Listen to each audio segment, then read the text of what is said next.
পেঁয়াজ পোস্ত করব, তো এই যে আমি পেঁয়াজ নিয়েছি 4টা। এবার এইগুলো খোসা ছাড়িয়ে ভালো করে কেটে নেব। পেঁয়াজ কাটা হয়ে গেছে, কড়াই গরম হয়ে গেছে, তো এই যে আমি একটু সরষের তেল দিয়ে দিচ্ছি। তেল গরম হয়ে গেছে, এই যে পেঁয়াজ কাটাগুলো এবার তেলের মধ্যে দিয়ে দেবো। ভালো করে লাল করে ভাজবো।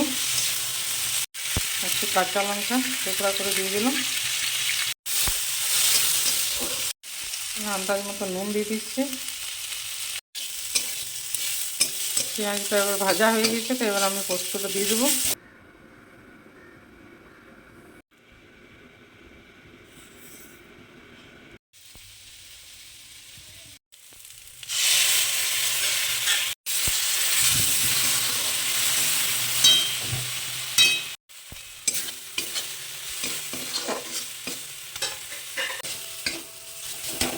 পেঁয়াজ পোস্ত হয়ে গেছে, এবারে নামিয়ে নেব। তো এই যে পেঁয়াজ পোস্ত হয়ে গেছে। তা আপনাদের কেমন লাগলো আমার ভিডিও, লাইক কমেন্ট শেয়ার করবেন।